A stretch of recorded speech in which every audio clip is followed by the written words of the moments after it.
As we know, we actually have a social media team.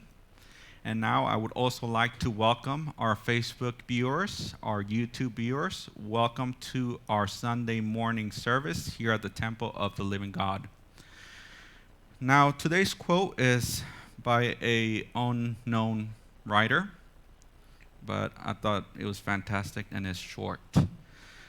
So it goes, quote, "The real gift of gratitude is that the more grateful you are, the more present you become," unquote. And I would like to ask you a question. I know we all are physically here. I can see you, all right? But I want you to raise your hand if your mom had a baby. All right, so we are all mentally and present here. That's fantastic. All right, so now we have music by Carol Mitchell, One Power. Thank you for those people that are just joining us now. And thank you for all you folks who have been here since the beginning of the service. I've got an offering for you today. It's one of my very, very favorite Daniel Nahmod songs. And I know many of you just love anything Daniel writes. But this was the first one that I heard him do at a convention, a religious science convention I had attended quite a while ago. It's called One Power, and I hope you like it.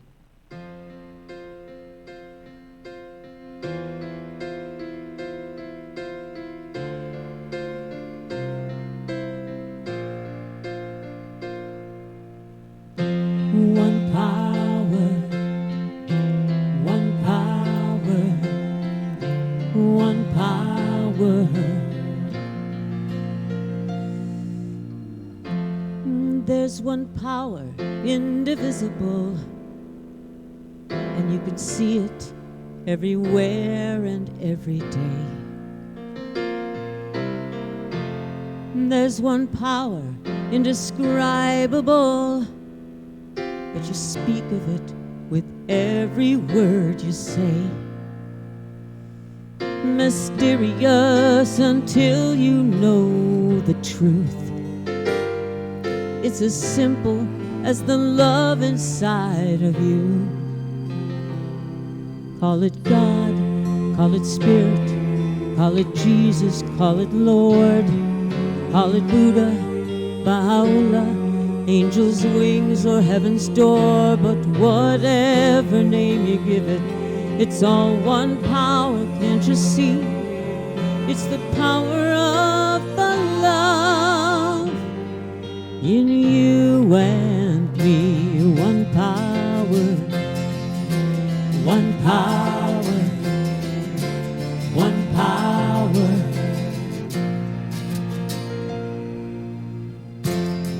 We speak so many languages, have different clothing, different colors, different names.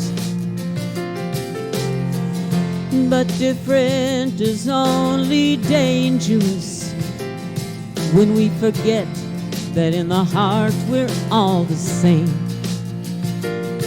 But we remember when we close our eyes to see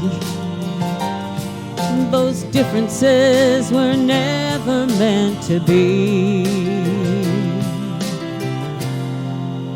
Call it God, call it Spirit, call it Jesus, call it Lord, call it Buddha, Baha'u'llah, Hashem or heaven's door. It's Mohammed, it's your mind, it's your soul, or it's your sign. It's the universe, it's music, Mother Earth or Father Time. But whatever name you give it, it's all one power, can't you see? Whatever name you give it, it's the very air we breathe. It's the power of the love in you and me. One power, one power, one power, one power. It's one power. Yeah, it's one power,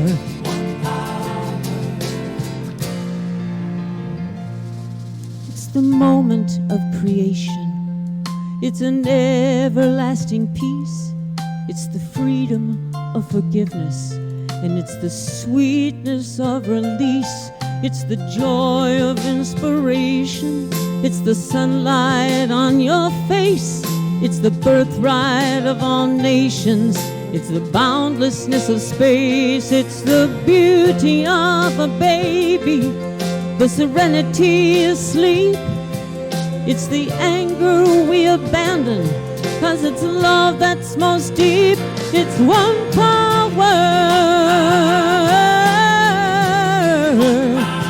Oh, one power. Oh, it's one power. Oh, it's one power. It's the power of the love that lives forever in you and me. It's the power of the love in you and me.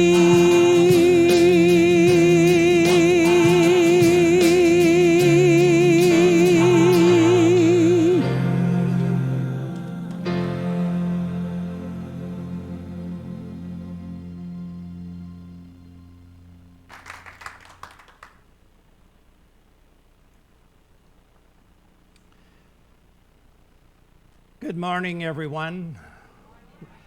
Thank you, Carol, for affirming the core message of not only my talk today, but the theme of the month, the one power that undergirds us all.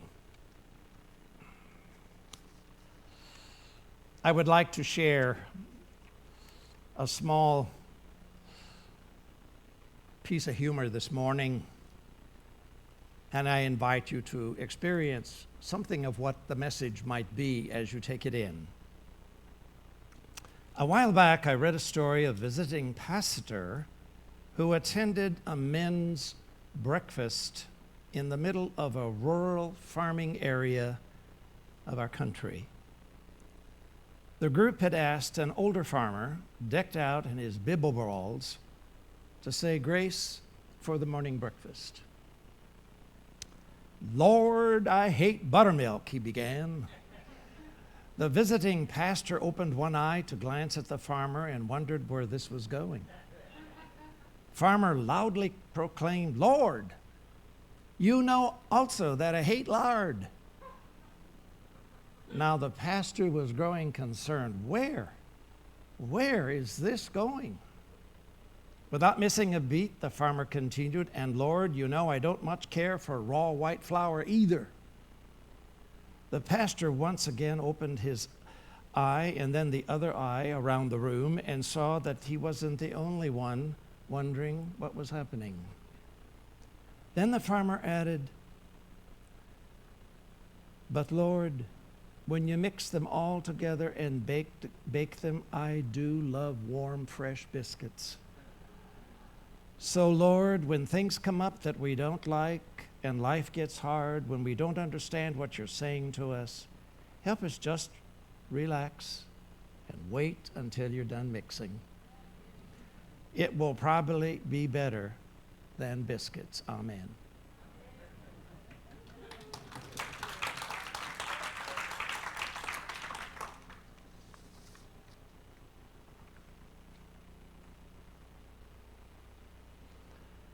My theme today is a theme that could be expanded for a long time. There is no way to put a lot of language around it because it's an expansive concept in my view. I have 3 points I want to share with you today. And our musical director, Carol, gave us a wonderful piece of music, One Power, which is what I want to speak to really at the very beginning. The genuine essence of gratitude emerges from the center of our being. It is, I believe, of the very Spirit itself, the life force. I see it and experience it as an active life force in the way that we experience vitality, radiant energy, possibly even the enthusiasm that we have for life. When you and I wake up in the morning and we have what we call a beautiful day, and we wake up and we feel good, our bodies are awake with good energy, positive energy, and we go out into the morning, into our day, the sun may be shining, or whatever else may be happening outside, there's a sense of excitement and enthusiasm about the day unfolding. That energy is available to us always. It is never not available. We can cloud that. We can turn on the news of the day or the week too early in the morning. We can go to our social media posts and find good news and not such good news.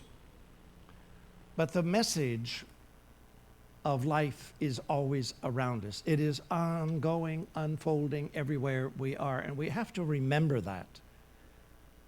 In this very scary time in our country and in many parts of the world, we're dealing with a worldwide phenomena we call a pandemic.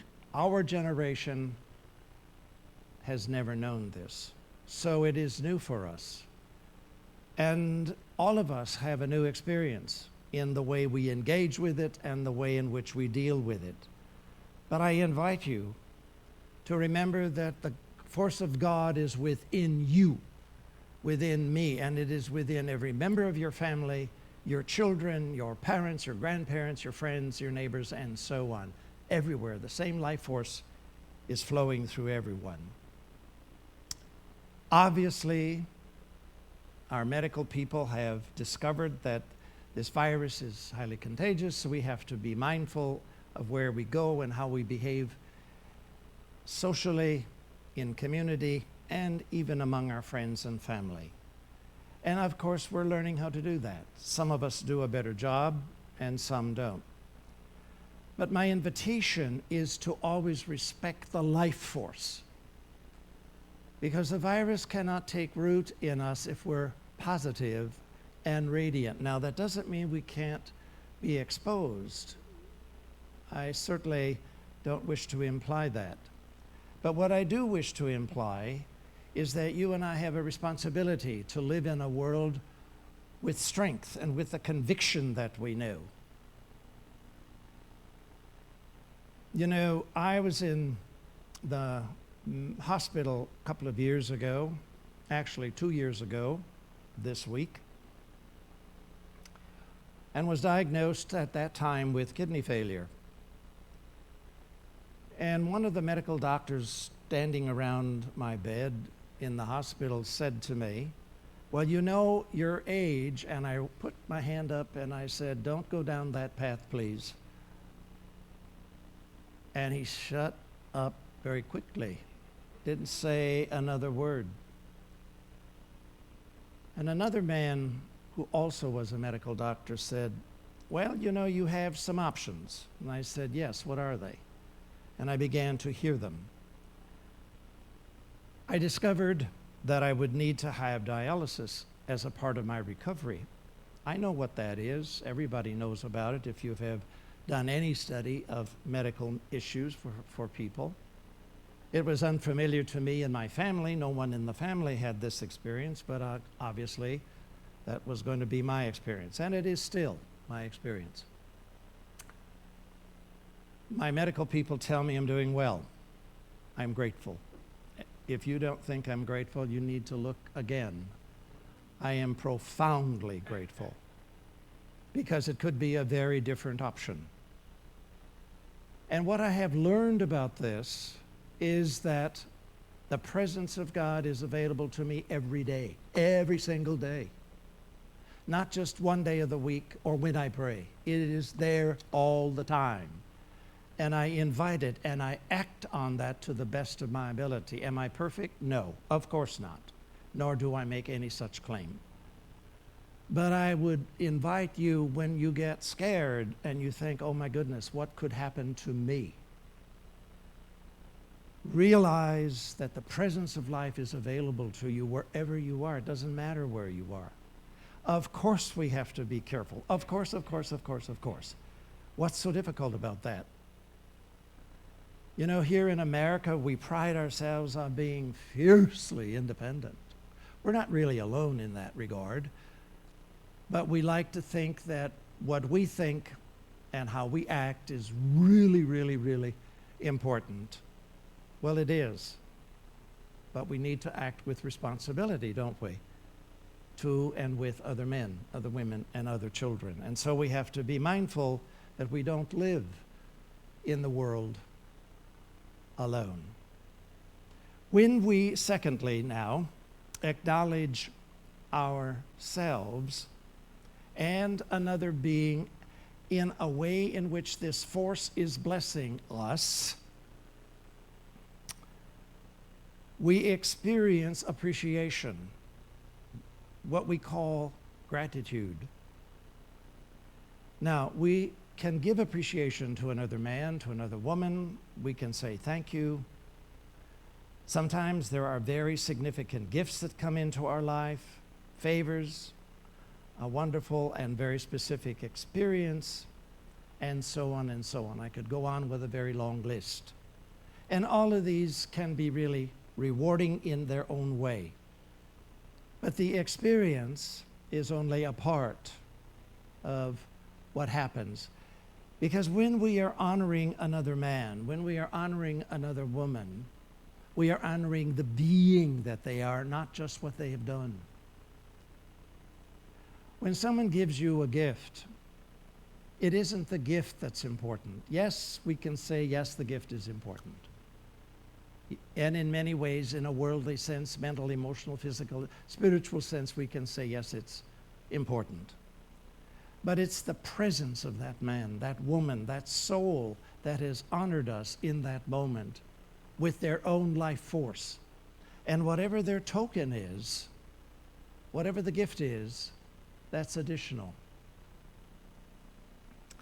I have to share a very brief experience that occurred for me in the early part of my coming to live here in St. Petersburg a very long time ago.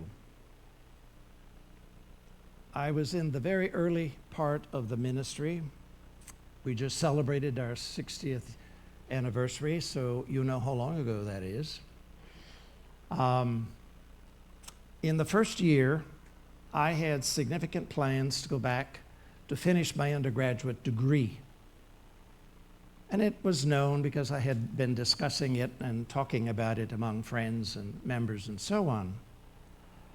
One day, a lady showed up who wanted a professional counseling session. And she had her session, and then afterwards she said, I would like to talk to you privately for just a moment. And I thought, well, okay, we're private, so what would you like to offer? I didn't say that, but she offered, she said, I've discovered that you want to return to school. I said, yes, I need to go to school. I want to finish my undergraduate degree. And without missing a beat, she looked at me and she said, how much money do you need to go back to school? And my mind went through 1,000 questions instantly. What is this about? What is she offering? And then, as if to read my mind, she said, don't worry, there's no attachment to this. I don't expect a favor in return. Just what do you need? She said, and don't make it small because I know what school costs.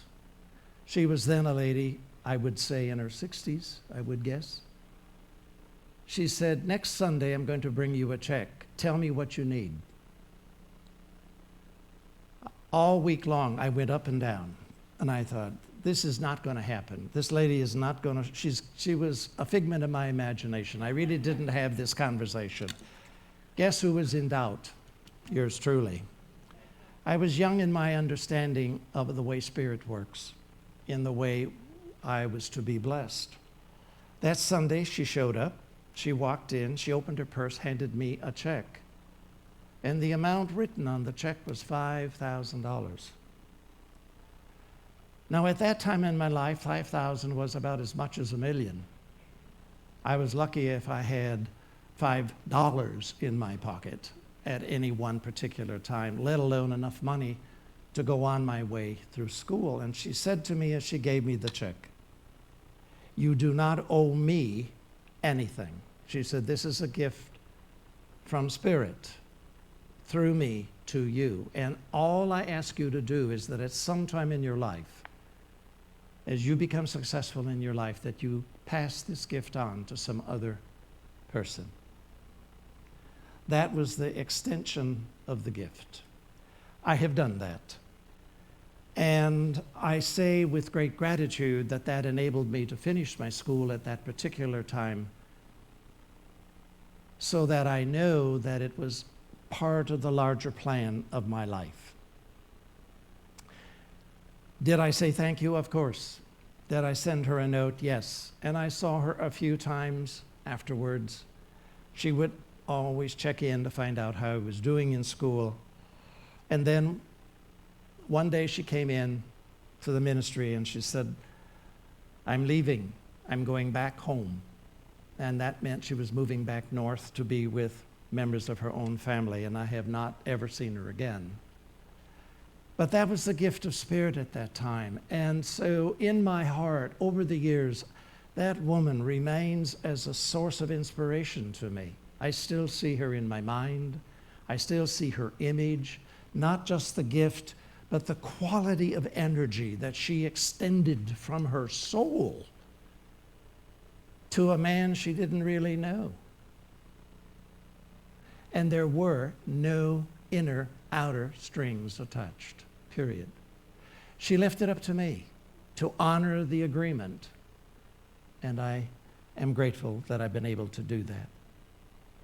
The last thing I want to say with you this morning, when we have this energetic exchange with another human being, spiritually speaking, we are enriched in a way that really profoundly affects us and that man, that woman, that person. We have to realize that that is actually part of the exchange, because we are honoring being to being, not an exchange of a bauble or a gift or a wad of cash or a trinket or some article or a new car or whatever it may be. We are honoring the being. That is what happens. And when this experience of gratitude captures us, it blesses us, and it heals. It transforms a wounded heart. It heals a fragile relationship and makes the difference in our lives with men and women with whom there have been broken pieces, broken issues, and a lot of brokenness. Again, it is not about the man. It is not about the woman. It is about the energy of Spirit flowing through us. So in conclusion, I say to you, allow yourself to experience gratitude in every way in your life for every part of your day. Even the things in your life that you look at and say to the universe, why is this in my life? Why is this particular man, this particular woman? Why do I have this particular challenge with my boss, with my neighbor, with myself? Begin to express gratitude to your own being and to the life force that is there, that is in support of you. That doesn't whitewash it. It doesn't make it suddenly go away, but it helps you to change your attitude, our attitude, about what keeps us stuck and looking at what appears to be a problem. A problem is only a problem because we see it as a problem. You know, when someone is really mean to you and we can hear hurt and anger and frustration and criticism in their voice, just look at them with a huge smile and say, you know, I just love you when you're angry. And they won't have any clue what's up. They are going to look at you with joy in their heart and say, really? You love me even if I've said what I've said? Yeah, they will. Try it. You might be surprised by the result. Now, stay away a little bit, because sometimes people take a little while to cool off. As you know, as you are aware, as we are all aware. I love you. God bless you. Happy November.